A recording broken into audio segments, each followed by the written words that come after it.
हरे कृष्णा। आप सभी लोगों का आज के भगवत गीता ज्ञान प्रबोधिनी सत्र में स्वागत है। हम 5वें अध्याय आत्मा का विज्ञान के प्रश्न उत्तर से चर्चा कर रहे हैं। इससे पहले कि हम ये शुरू करें, कृपया आप सब लोग मेरे साथ ये मंगलाचरण बोलिए। ओम अज्ञानतिमिरान्धस्य ज्ञानाञ्जनशलाकया चक्षुरुन्मीलितं येन तस्मै श्रीगुरुवे नमः। श्रीचैतन्यमनोभीष्टं स्थापितं येन भूतले स्वयं रूपः कदा मह्यं ददाति स्वपदान्तिकम्। वन्देऽहं श्रीगुरोः श्रीयुतपदकमलं श्रीगुरून् वैष्णवांश्च श्रीरूपं सागरजातं सहगण रघुनाथान्वितं तं सजीवं साद्वैतं सावधूतं परिजनसहितं कृष्ण चैतन्य देवं श्रीराधा कृष्णपादान् सहगण ललिता श्रीविशाखान्वितांश्च। हे कृष्ण करुणा सिंधु दीनबंधो जगतपते गोपेश गोपिका कांत राधा कांत नमस्ते। तप्त कांचन गौरांगी राधे वृंदावनेश्वरी वृषभानुसुते देवी प्रणमामि हरिप्रिये। वाञ्छाकल्पतरुभ्यश्च कृपा सिन्धुभ्य एव च पतितानां पावनेभ्यो वैष्णवेभ्यो नमो नमः। जय श्री कृष्ण चैतन्य प्रभु नित्यानंद श्री अद्वैत गदाधर श्रीवासादि गौर भक्त वृंद। हरे कृष्ण कृष्ण कृष्ण हरे हरे, हरे राम राम राम हरे हरे। धन्यवाद।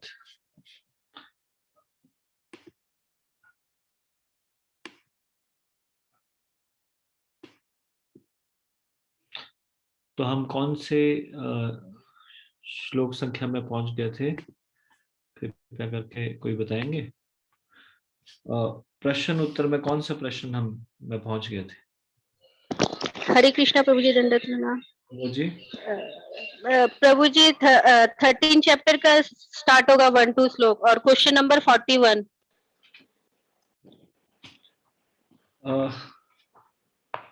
क्वेश्चन 41।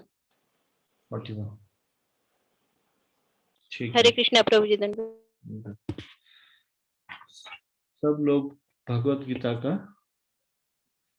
13वां अध्याय का पहला और दूसरा श्लोक निकालिए।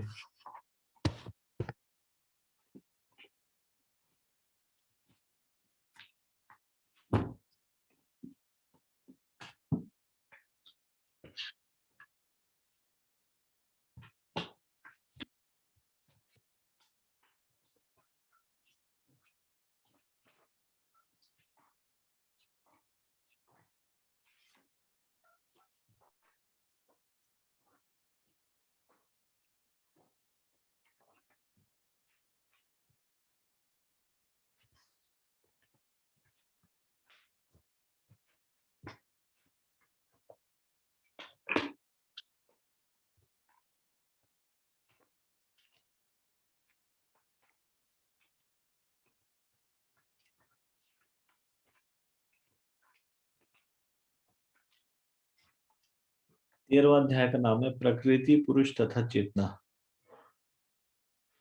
तो पहले दो श्लोक इस प्रकार से हैं। अर्जुन उवाच प्रकृतिं पुरुषं चैव क्षेत्रं क्षेत्रज्ञमेव च एतद्वेदितुमिच्छामि ज्ञानं ज्ञेयं च केशव। श्री भगवान उवाच इदं शरीरं कौन्तेय क्षेत्रमित्यभिधीयते एतद्यो वेति तं प्राहुः क्षेत्रज्ञ इति तद्विदः। अर्जुन ने कहा, हे कृष्ण, मैं प्रकृति एवं पुरुष, भोक्ता, क्षेत्र एवं क्षेत्रज्ञ तथा ज्ञान एवं ज्ञेय के विषय में जानने का इच्छुक हूँ। श्री भगवान ने कहा,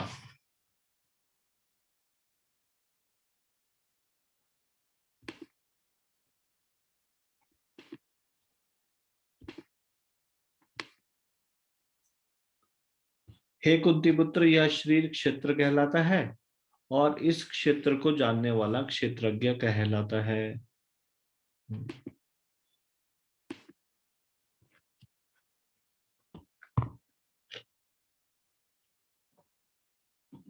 तात्पर्य, अर्जुन प्रकृति, पुरुष, क्षेत्र, क्षेत्रज्ञ, ज्ञान तथा ज्ञेय के विषय में जानने का इच्छुक था। जब उसने इन सबों के विषय में पूछा तो कृष्ण ने कहा कि यह शरीर क्षेत्र कहलाता है और इस शरीर को जानने वाला क्षेत्रज्ञ है। यह शरीर बद्ध जीव के लिए कर्म क्षेत्र है। बद्ध जीव इस संसार में बंधा हुआ है और वह भौतिक प्रकृति पर अपना प्रभुत्व प्राप्त करने का प्रयत्न करता है। इस प्रकार प्रकृति पर प्रभुत्व दिखाने की क्षमता के अनुसार उसे कर्म क्षेत्र प्राप्त होता है। यह कर्म क्षेत्र शरीर है और यह शरीर क्या है? शरीर इंद्रियों से बना हुआ है। बद्ध जीव इंद्रिय तृप्ति चाहता है और इंद्रिय तृप्ति को भोगने की क्षमता के अनुसार ही उसे शरीर या कर्म क्षेत्र प्रदान किया जाता है।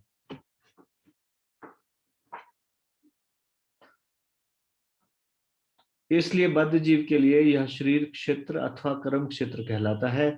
अब जो व्यक्ति अपने आप को शरीर मानता है वह क्षेत्रज्ञ कहलाता है।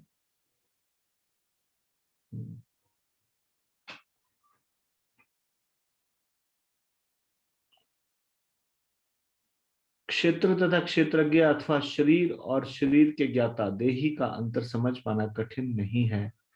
कोई भी व्यक्ति यह सोच सकता है कि बाल्यकाल से वृद्धावस्था तक उसमें अनेक परिवर्तन होते रहते हैं, फिर भी वह व्यक्ति वही रहता है। इस प्रकार कर्म क्षेत्र के ज्ञाता तथा वास्तविक कर्म क्षेत्र में अंतर है। एक बद्ध जीव यह जान सकता है कि वह अपने शरीर से भिन्न है। प्रारंभ में ही बताया गया है, देहिनोऽस्मिन्, जीव शरीर के भीतर है और यह शरीर बालक से किशोर, किशोर से तरुण और तरुण से वृद्ध के रूप में बदलता जाता है। और शरीरधारी जानता है कि शरीर परिवर्तित हो रहा है। स्वामी स्पष्टतः क्षेत्रज्ञ है। कभी कभी हम सोचते हैं मैं सुखी हूं, मैं पुरुष हूं, मैं स्त्री हूं, मैं कुत्ता हूं, मैं बिल्ली हूं। ये ज्ञाता की शारीरिक उपलब्धियां हैं, लेकिन ज्ञाता शरीर से भिन्न होता है।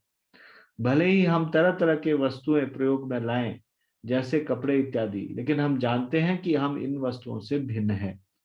इसी प्रकार थोड़ा विचार करने पर हम यह भी जानते हैं कि हम शरीर से भिन्न है। मैं, तुम या अन्य कोई जिसने शरीर धारण कर रखा है क्षेत्रज्ञ कहलाता है, अर्थात वह कर्म क्षेत्र का ज्ञाता है और यह शरीर क्षेत्र है, साक्षात कर्म क्षेत्र है। भगवद गीता के प्रथम 6 अध्यायों में शरीर के ज्ञाता जीव तथा जिस स्थिति में वह भगवान को समझ सकता है उसका वर्णन हुआ है। बीच के 6 अध्यायों में भगवान तथा भगवान के साथ जीवात्मा के संबंध एवं भक्ति के प्रसंग में परमात्मा का वर्णन है। इन अध्यायों में भगवान की श्रेष्ठता तथा जीव की अधीन अवस्था की निश्चित रूप से परिभाषा की गई है। जीवात्माएं सभी प्रकार से अधीन है और अपनी विस्मृति के कारण कष्ट उठा रही है। जब पुण्य कर्मों द्वारा उन्हें प्रकाश मिलता है तो वे विभिन्न परिस्थितियों में यथा आर्त, धनहीन, जिज्ञासु तथा ज्ञान पिपासु के रूप में भगवान के पास पहुंचती है। इसका भी वर्णन हुआ है। अब 13वें अध्याय से आगे इसकी व्याख्या हुई है कि किस प्रकार जीवात्मा प्रकृति के संपर्क में आता है और किस प्रकार कर्म, ज्ञान और भक्ति के विभिन्न साधनों के द्वारा परमेश्वर उसका उद्धार करते हैं। यद्यपि जीवात्मा भौतिक शरीर से सर्वथा भिन्न है, लेकिन वह किस तरह उससे संबद्ध हो जाता है इसकी भी व्याख्या की गई है। अब देखिए, ये बड़ा महत्वपूर्ण है तात्पर्य। इसमें एक विशेष बात बताइए, ये 18 अध्यायों को, भगवत गीता के 18 अध्यायों को 3 भाग में बांटा जा सकता है। पहला भाग पहले 6 श्लोक, दूसरा भाग 7वें श्लोक से लेकर 12वें श्लोक तक और तीसरा भाग 13वें श्लोक से लेकर 13वें अध्याय से लेकर 18वें अध्याय तक। तो पहला भाग पहले 6 अध्याय, फिर 7 से 12वां अध्याय तक और फिर 13वें अध्याय से 18वें अध्याय तक। तो ये 6-6-6। अब जैसे कि हम देखते हैं एक सैंडविच में सबसे महत्वपूर्ण भाग बीच वाला होता है। ना पहले वाला भाग ना बाद वाला भाग, ऊपर वाला भाग ना नीचे वाला भाग, बीच में जो चीज रखी गई है उसके नाम पे वो सैंडविच का नाम होता है। जैसे अगर किसी चीज को बोलेंगे चीज सैंडविच, तो यानी कि उसमें चीज रखी है, पनीर रखा है बीच में, है। तो इस प्रकार से महत्वपूर्ण चीज को बीच पे रखा जाता है। ये भगवत गीता भी इस तरह से ही है। सबसे महत्वपूर्ण चीज है भगवान की भक्ति।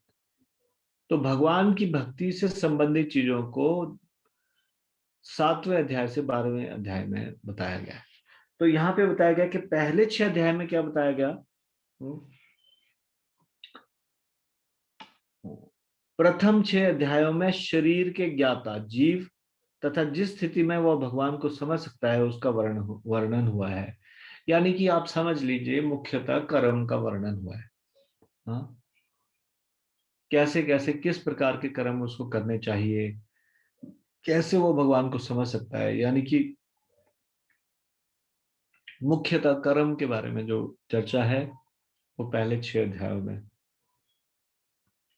फिर 7वें अध्याय से 12वें अध्याय तक बीच के 6 अध्यायों में भगवान तथा भगवान के साथ जीवात्मा के संबंध एवं भक्ति के प्रसंग में परमात्मा का वर्णन है। यानी कि मुख्यतः भक्ति के बारे में बताया गया है और इसकी पूर्णता 12वें अध्याय में पूरी तरह से भक्ति योग के रूप में की। तो फिर जो बीच के अध्याय है उसमें भगवान तथा भगवान के साथ जीवात्मा का संबंध, यानी कि क्या संबंध है, भक्ति का संबंध है जीवात्मा का भगवान के साथ, तो उसका वर्णन किया गया है। इसमें भगवान की श्रेष्ठता के बारे में बताया है, जीव की अधीन अवस्था के बारे में बताया है, कैसे जीवात्माएं सभी प्रकार से अधीन है और विस्मृति के कारण कष्ट उठा रही है, किस प्रकार के भक्त होते हैं, आर्त, अर्थार्थी, जिज्ञासु, ज्ञान पिपासु, ये सारे के सारे इनका वर्णन हुआ है। अब 13वें से लेकर 18वें तक क्या बताया, ये तीसरा पार्ट है भगवत गीता का।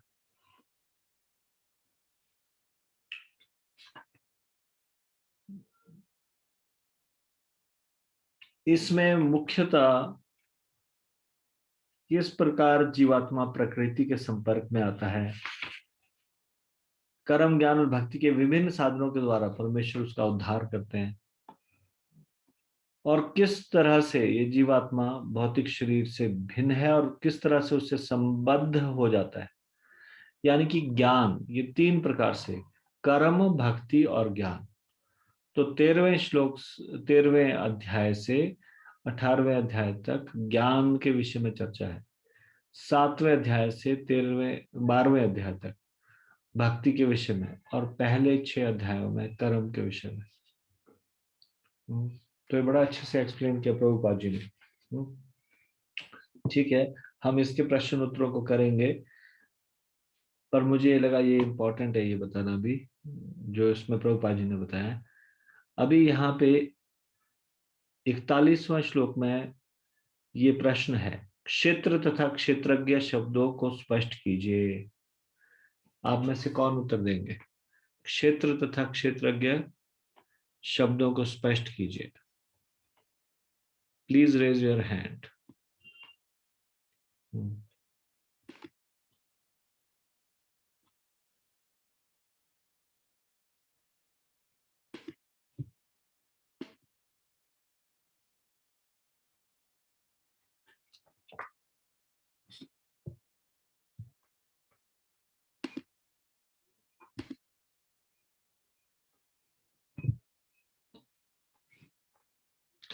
मीना शर्मा माता जी बताइए।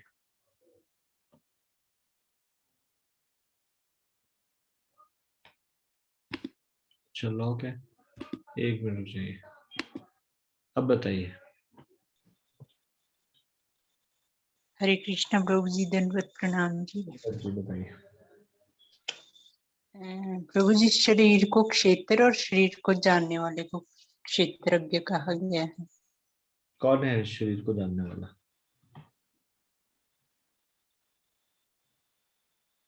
शरीर को जानने वाला,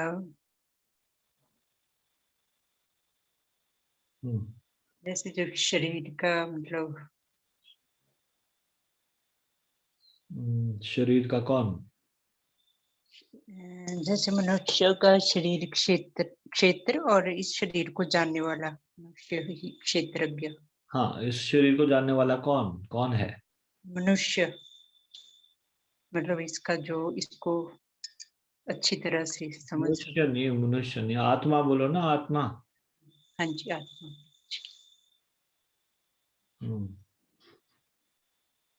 हरे कृष्ण। ठीक है, म्यूट कर लीजिए। कोई व्यक्ति ऐड करना चाहता है इसको एक्सप्लेन करने में, क्षेत्र और क्षेत्रज्ञ को? डायरेक्टली अनम्यूट करके बोल सकते हैं। हरे कृष्णा प्रभु जी, दंडवत प्रणाम। धन्यवाद। प्रभु जी, ऐसा है कि अगर एक बद्ध जीव है तो उसके लिए क्षेत्र भी उसकी शरीर है और क्षेत्रज्ञ भी उसका शरीर ही है, क्योंकि वो अपने आप को एक बॉडी ही समझता है। लेकिन जब इंसान को थोड़ी मतलब जब उनको समझ आती है कि हमारा शरीर और आत्मा अलग चीज है, तो शरीर क्षेत्र बन जाता है और आत्मा क्षेत्रज्ञ बन जाता है। लेकिन विद रियल नॉलेज हमें ये पता लगता है कि जो परमात्मा लॉर्ड कृष्णा है वो एक्चुअली क्षेत्रज्ञ है, और बाकी जितनी भी लिविंग एंटिटीज और भौतिक जगत में जितनी भी प्रकृति है वो सब कुछ क्षेत्र है, उन्हीं के ही कंट्रोल में है। हम कभी भी शरीर को क्षेत्रज्ञ नहीं बोल सकते, भले ही हम ऐसा माने।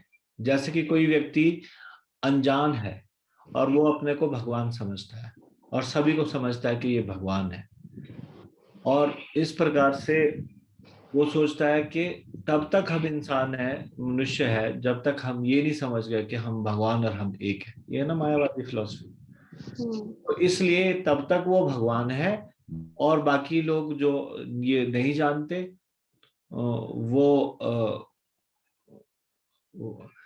इस तरह से उसको भगवान, जब तक कि वो जान नहीं जाता कि वो भगवान नहीं है तब तक वो भगवान है, ऐसा नहीं ना हम बोल सकते।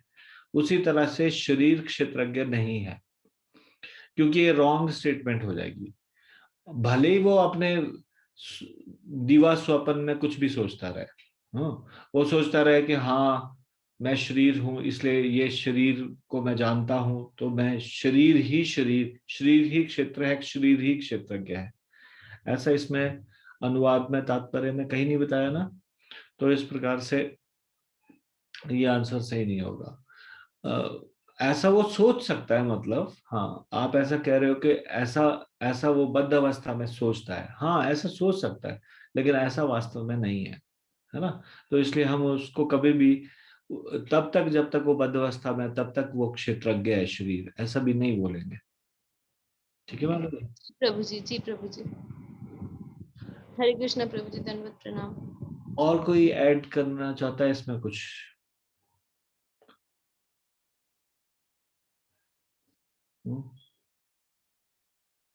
हरे कृष्णा प्रभु जी, दंडवत प्रणाम। धन्यवाद प्रणाम माता जी, बोलिए। प्रभु जी, इसमें यह है कि यह शरीर क्षेत्र कहलाता है और इस शरीर को जानने वाला क्षेत्रज्ञ है। यह शरीर बद्ध जीव के लिए कर्म क्षेत्र है। बद्ध जीव तो इस संसार में बंधा हुआ है और वो भौतिक प्रकृति पर अपना प्रभुत्व प्राप्त करने का प्रयत्न करता है। इस प्रकार प्रकृति पर प्रभुत्व दिखाने की क्षमता के अनुसार ही उसको कर्म क्षेत्र प्राप्त होता है।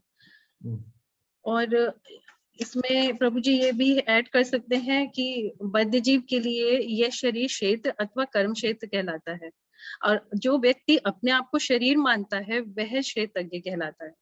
जैसे मैं, तुम या अन्य कोई जिसने शरीर धारण कर रखा है वह क्षेत्रज्ञ है अथवा कर्म क्षेत्र का ज्ञाता है, और ये शरीर क्षेत्र है साक्षात कर्म क्षेत्र।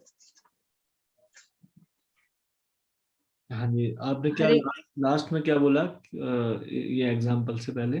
ये प्रभु जी, इसी प्रकार थोड़ा विचार करने पर हम ये जानते हैं कि हम शरीर से भिन्न हैं। मैं, तुम या अन्य कोई जिसने शरीर धारण कर रखा है क्षेत्रज्ञ कहलाता है, अर्थात वह कर्म क्षेत्र का ज्ञाता है, और यह शरीर क्षेत्र है अर्थात कर्म क्षेत्र। ठीक है। हरे कृष्णा प्रभु जी, दंडवत प्रणाम। धन्यवाद। कोई व्यक्ति कुछ और सोच सकता है क्षेत्र और क्षेत्रज्ञ के बारे में? अदरवाइज मैं कुछ और एक विचार बताने वाला हूँ आप लोगों को।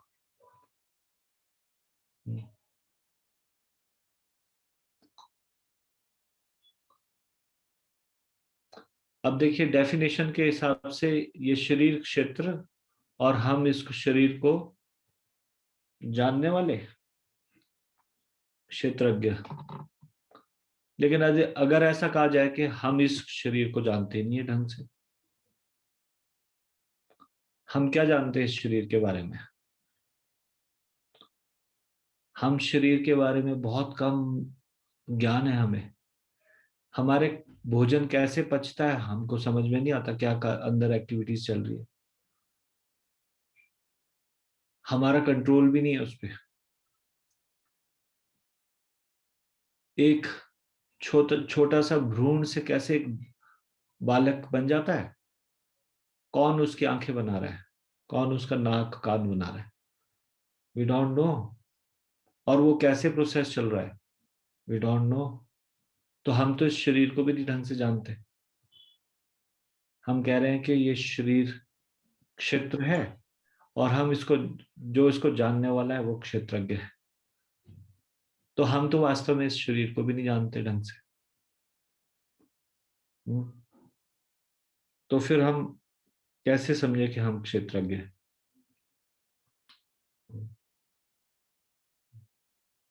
देखो, जब ये पूछा गया तो कृष्ण भगवान ये कहते हैं ना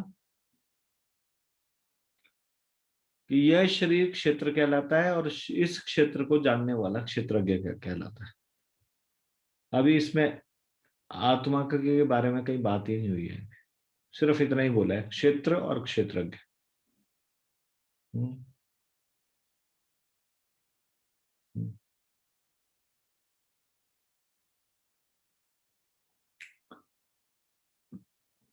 किस दृष्टिकोण से ये क्षेत्र है और किस दृष्टिकोण से कौन क्षेत्रज्ञ है, अगर इस पे विचार किया जाए, भगवान एक ऐसे हैं जो ना केवल हमारे शरीर को जानते हैं, लेकिन असंख्य जीवात्माओं के जितने भी शरीर है उनको जानते हैं। इस ब्रह्मांड का एक भी ऐसा कोना नहीं है जहां पे क्या हो रहा है भगवान उससे अनभिज्ञ हो। भगवान इन सब से भिज्ञ हैं, यानी कि जानते हैं। इसलिए असली क्षेत्रज्ञ भगवान है। ये वास्तविक क्षेत्रज्ञ कौन है? भगवान। हम किस दृष्टि से क्षेत्रज्ञ है? केवल कर्म क्षेत्र के कर्म हम इस शरीर के द्वारा कर सकते हैं, बस। इस कर्म, क्योंकि कर्म को इस शरीर से कर सकते हैं, इसलिए ये शरीर जो है बद्ध जीव के लिए क्या है? कर्म क्षेत्र है।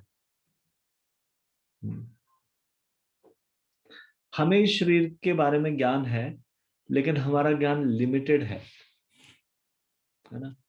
तो दो क्षेत्रज्ञ है, एक तो है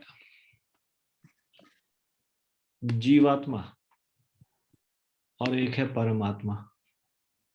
ये दोनों दोनों ही क्षेत्रज्ञ है। लेकिन यहाँ पे क्षेत्र, यहाँ पे जो बात हो रही है, अब देखिए ये बहुत, अब प्रश्न क्या है, ध्यान से सुनिए।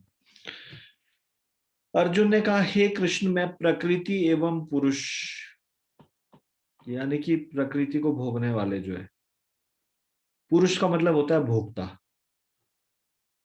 क्षेत्र एवं क्षेत्रज्ञ, ज्ञान एवं ज्ञेय के विषय में जानना चाहता हूं।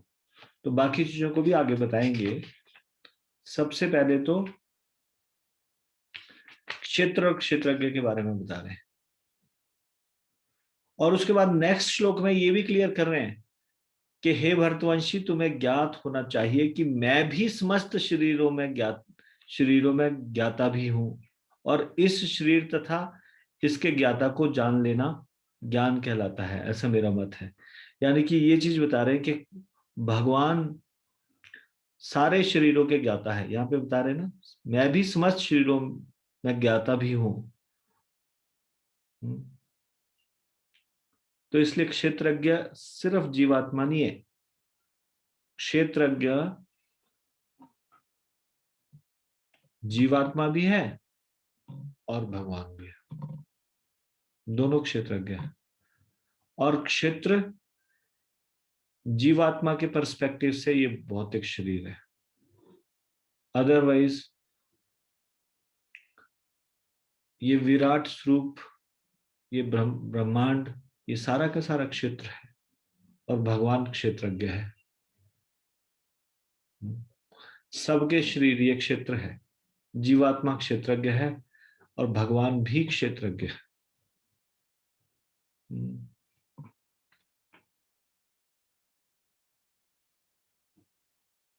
ठीक है, क्लियर हुआ ये क्षेत्र क्षेत्रज्ञ वाला?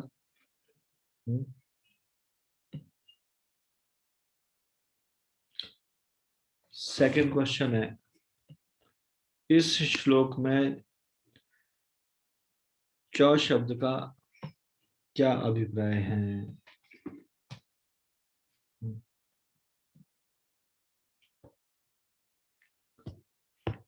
क्या सिग्निफिकेंस है च शब्द का?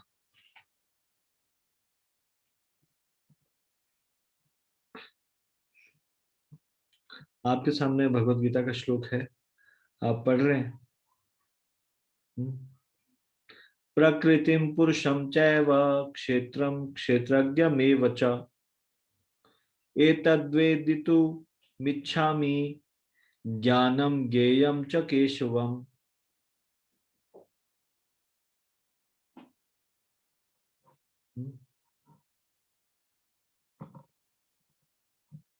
च का मतलब क्या? च का सिग्निफिकेंस क्या है?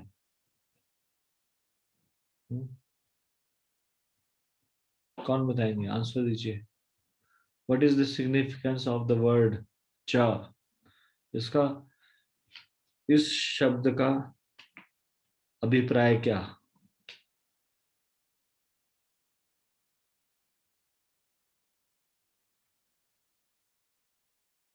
हरे कृष्ण वेदांत।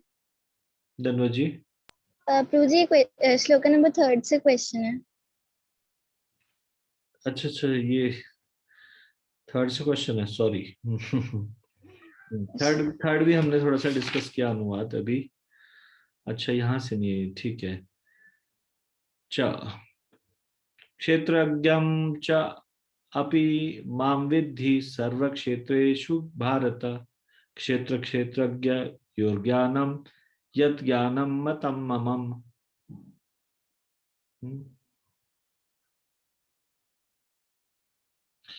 क्षेत्रज्ञ मतलब क्षेत्र का ज्ञाता, च मतलब भी, अपि मतलब निश्चय ही, माम मतलब मुझको, विधि मतलब जानू। च का संस्कृत में मतलब होता है भी। पिछले श्लोक में भी च जब भी शब्द आया भी, और यहाँ पे भी जब भी श्लोक में च आया भी, तो यानी कि क्षेत्रज्ञ मुझको भी जानो, मैं भी क्षेत्रज्ञ हूं। और क्षेत्रज्ञ जब भगवान है तो ये भगवान हमसे ज्यादा बड़े जानकार है, हमसे ज्यादा जानते हैं। तो च का सिग्निफिकेंस क्या है? च का सिग्निफिकेंस ये है कि भगवान कह रहे हैं कि मैं भी ज्ञाता हूं। और कैसे ज्ञाता है ये भगवान? ये परम ज्ञाता है।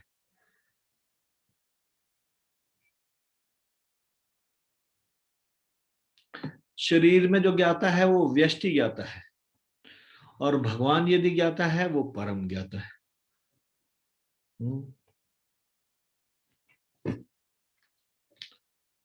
ठीक है, हम बाकी के प्रश्नों का उत्तर कल करेंगे, आज हम इतनी ही चर्चा करेंगे। धन्यवाद। श्रीमद् भगवद गीता की जय। भगवद गीता ज्ञान प्रबोधिनी की जय।